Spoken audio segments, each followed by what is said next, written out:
Hola, buen día. Comenzaremos con la lección número 3, que es propiedades, cambios y estados de la materia. La materia tiene varias características o propiedades que se pueden dividir de forma rápida entre propiedades físicas y químicas. Las propiedades físicas son de las que más conocemos a diario. Propiedades como por ejemplo el volumen, el peso o bien para fines químicos o científicos sería más bien la masa o por ejemplo temperatura. Gran cantidad de características físicas a las que somos ya familiares en el día a día, de las que hablamos por lo general en muchos ámbitos: clima, yo qué sé, comida, volúmenes de comida, masas de comida, demás cosas. Las propiedades químicas, por su parte, tienen que ver con las estructuras o las demás propiedades internas de una sustancia. Por ejemplo, la solubilidad, qué tanto se disuelve de una sustancia, bueno, qué tanto se puede disolver de una sustancia, digamos, en agua, en alcohol, en grasas o en algún solvente. Alguna propiedad, otra propiedad química, la reactividad, por ejemplo, cómo puede reaccionar un ácido si le agregamos, supongamos, polvo para hornear, que sería pues bicarbonato de sodio, o cómo reaccionaría, no lo sé, al entrar en contacto con algún alimento o demás cosas. ¿Alguna otra propiedad química? El calor de descomposición.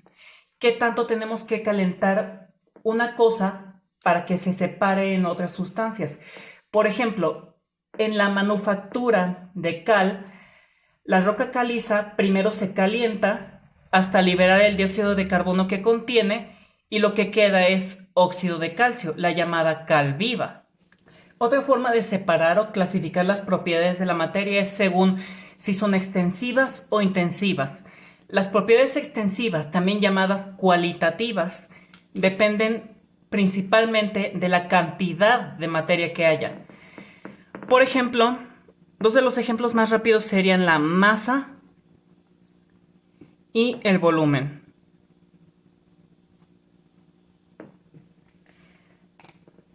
Si quisiéramos tomar el peso de, pues, digamos, un puño de harina, sería una cantidad, pero no sería comparable realmente, por ejemplo, a un kilo de harina. Lo mismo con el volumen, no sería lo mismo medir el volumen de un vaso de agua que el de una botella de 1 litro de agua. Las propiedades intensivas, por su parte, son aquellas que varían poco o nada según la cantidad, sin importar la cantidad de sustancia que haya. Algunos de los ejemplos pueden ser densidad y temperatura.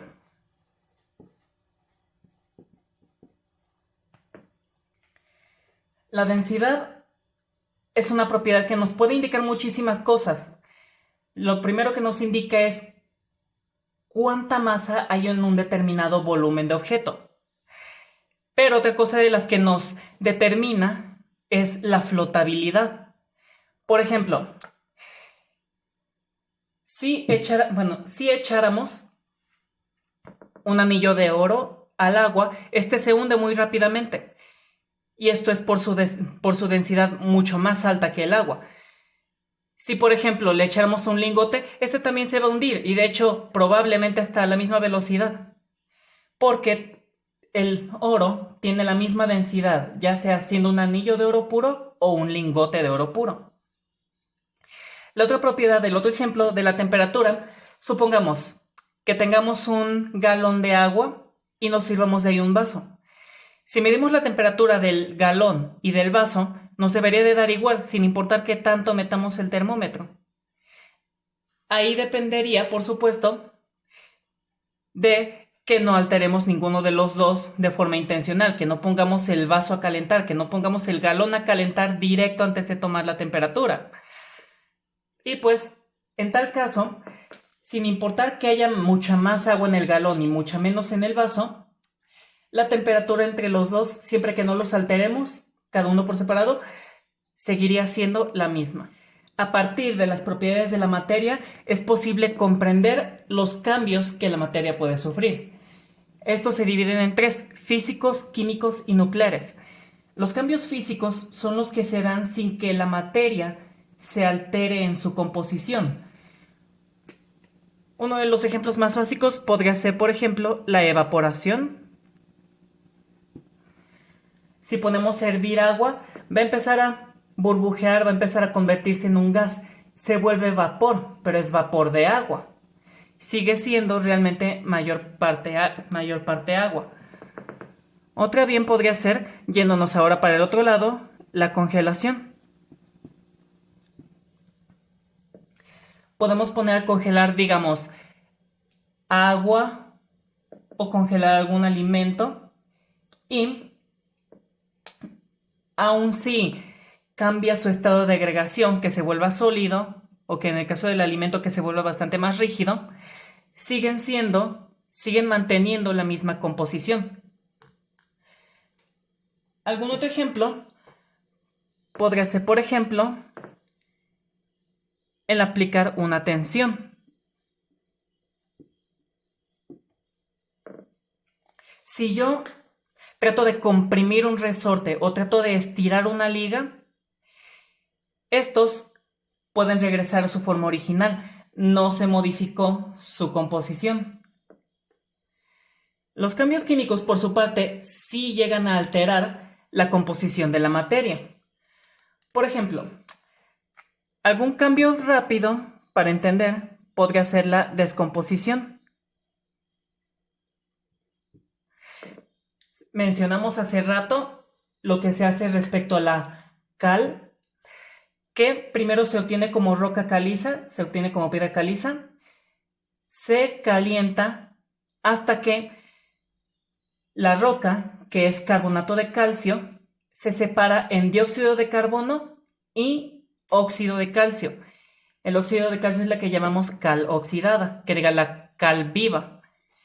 Y esta la utilizamos para hacer ya sea cal apagada o de forma directa en la nixtamalización para hacer tortillas.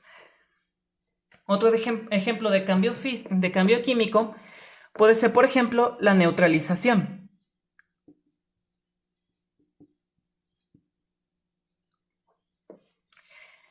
Si, por ejemplo, se nos derrama ácido muriático al momento de estar, no lo sé, haciendo labores de limpieza, la manera más rápida de solucionar el problema o puede ser espolvorearle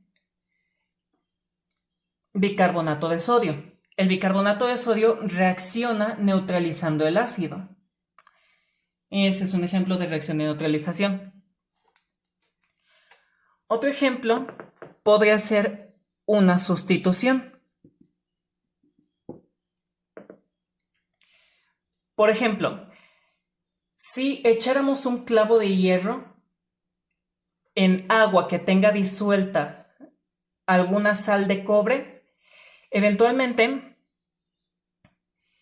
el agua, que las sales de cobre por lo general son azules, cuando se disuelven en el agua vuelven el agua azul, el color comenzaría a cambiar lentamente de azul a verde, porque el cobre que hay disuelto está reaccionando con el hierro, se está intercambiando. Ahora ese cobre está pasando a recubrir el clavo. Ese clavo se vuelve eventualmente cubierto de cobre, mientras que en el agua se empieza a disolver el hierro de ese clavo.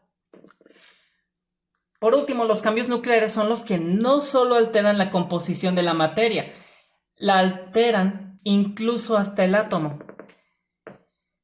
Estas, por supuesto, son algo menos comunes. Los ejemplos más fáciles los más rápidos de nombrar son la fisión y la fusión. La fisión es el proceso por el que un átomo se rompe para dar dos o más productos, dos o más átomos más pequeños. Por su parte, la fusión es el proceso en el que dos átomos pequeños se unen y forman uno único más grande. El proceso de fisión se nota más, se utiliza más, por ejemplo, en las plantas nucleares para generar energía o con fines menos éticos en las bombas nucleares, que por fortuna, si no me equivoco, van décadas que no se ha lanzado una. Más de 50 años, si no me equivoco. En fin, la fusión, por su parte, sucede principalmente en el Sol. Es el proceso por el que el hidrógeno, dos átomos de hidrógeno, se unen y se transforman en helio. También se ha sabido que en países como China se está probando un reactor de fusión y se trata de emular lo mismo que sucede en el Sol, unir átomos de hidrógeno para formar helio y esa unión nos da energía, nos da calor que podemos aprovechar. Finalmente, los estados de la materia son las formas en las que se puede encontrar a la materia, principalmente en la naturaleza. Estos son principalmente tres: sólido, líquido y gaseoso. El estado sólido tiene como características que tiene una forma y un volumen fijo. No es posible comprimirlo a menos que tenga burbujas de aire en su interior. Por eso es que, por ejemplo, podemos comprimir, no lo sé, una esponja o un pan, porque tiene huecos en su interior, porque tiene gran cantidad de espacio vacío. Además, los sólidos no fluyen y su presión es mínima, por lo que es muy poco común que liberen gases a temperatura y condiciones normales. El segundo estado es el estado líquido. Estos no tienen forma fija, realmente se adaptan a la forma del recipiente que los contenga. Si tenemos agua, le echamos en un vaso, va a tomar la forma del vaso, se va a mantener ahí dentro y va a mantener la forma del vaso. Si le echamos a una botella, va a mantener la forma de la botella, o tan hasta arriba de la botella como llegue. Llenamos una alberca, la alberca va a tomar la forma de esa agua. Igual que si la llenáramos, por ejemplo, de, supongamos, mercurio. El mercurio, por ser un líquido, pues tomaría la forma de la alberca, aunque no sería nada saludable nadar ahí. El volumen de un líquido es fijo, o mayormente fijo, únicamente variaría en función de la temperatura. A su vez, los líquidos fluyen y son poco compresibles. Los líquidos, bajo condiciones muy especiales, sí se podrían comprimir utilizando alguna fuerza mecánica, o bien utilizando las propiedades físicas. Enfriándolo es una de las maneras más rápidas. Por último, el estado gaseoso no tiene ni forma ni volumen fijo, simplemente se va a adaptar al recipiente que los contenga. Por ejemplo, se puede adaptar a la forma de un tanque, o bien de un tanque más grande. Además, puede ser compresible, por eso es que gran cantidad de gas se puede meter en un tanque y va a estar pues comprimido. Una vez comience a salir, ese aire va a estar saliendo a presión y el aire que esté quedando dentro del tanque simplemente se va a expandir. Bueno, el gas que esté dentro de un tanque se va a expandir. Se va a expandir y va a empezar a cubrir el volumen del gas que ya no estaba. Y además tienden a mezclarse entre sí. Por ejemplo, el aire que respiramos es una mezcla principalmente de nitrógeno y oxígeno. Tiene aproximadamente el 79% de nitrógeno, 20% de oxígeno y un 1% de otros gases.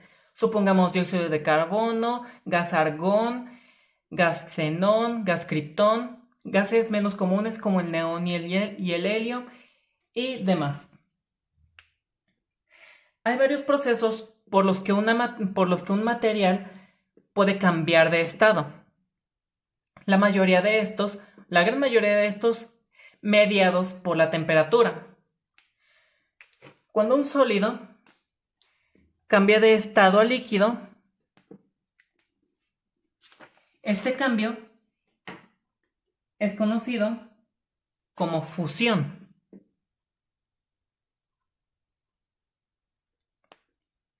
Mientras que cuando un líquido cambia de estado a un sólido,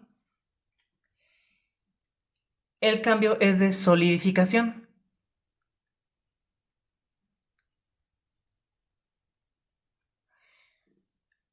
Cuando un líquido cambia su forma de gas, entonces hablamos de una ebullición o de una evaporación.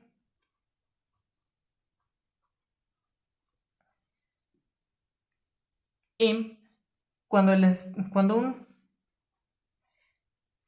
material en estado gaseoso se regresa a estado líquido,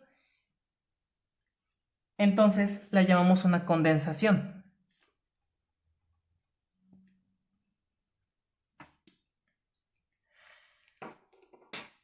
Aquí, entre estos tres estados de la materia, la manera más rápida, más sencilla, más común, mundana de explicarlo es con el agua. Si calentamos agua a 100 grados centígrados, esta comienza a ebullir y se transforma en vapor de agua. Sufre ebullición, se transforma en un gas. Si esa agua eventualmente llega a algo frío, eventualmente va a empezar a pasar de gas a gotitas de líquido, se condensa. Si agarramos agua y la metemos al congelador, las temperaturas ahí son tan bajas, lo suficientemente bajas, para lograr que pase de líquido a sólido, se solidifica. Al momento de sacarla del congelador, con el tiempo va a comenzar a calentarse a la temperatura que hay en el ambiente y ese hielo se va a empezar a derretir. Sufre un proceso de fusión.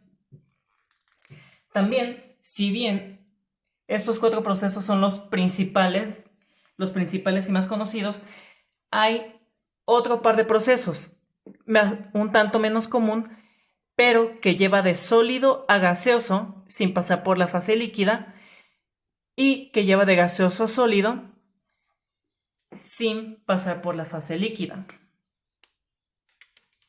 Estos son llamados sublimación y deposición. No existen muchos ejemplos de deposición en la vida diaria, pero el ejemplo más rápido de sublimación, más rápido y fácil de entender, es el hielo seco. El hielo seco es dióxido de carbono en forma sólida. Si simplemente lo dejamos ahí, se va a comenzar a transformar directamente en dióxido de carbono gas. No va a pasar por el estado líquido.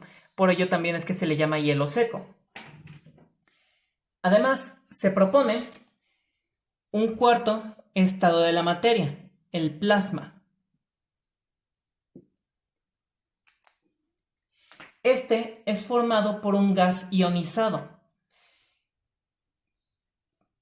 que se separa en partículas positivas y negativas. Y este, contrario al gas, sí tiene un volumen fijo, un volumen determinado.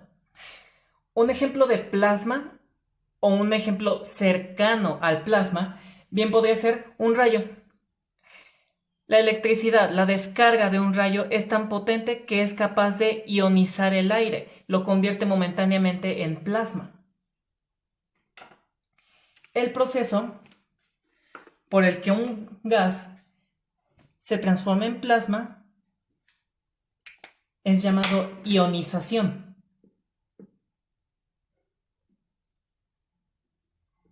Esto solo puede ocurrir bajo descargas eléctricas muy intensas o bien bajo temperaturas extremadamente altas, como puede ser la del Sol. El Sol no está en estado realmente sólido, líquido o gaseoso, está en forma de plasma, es un gas ionizado principalmente.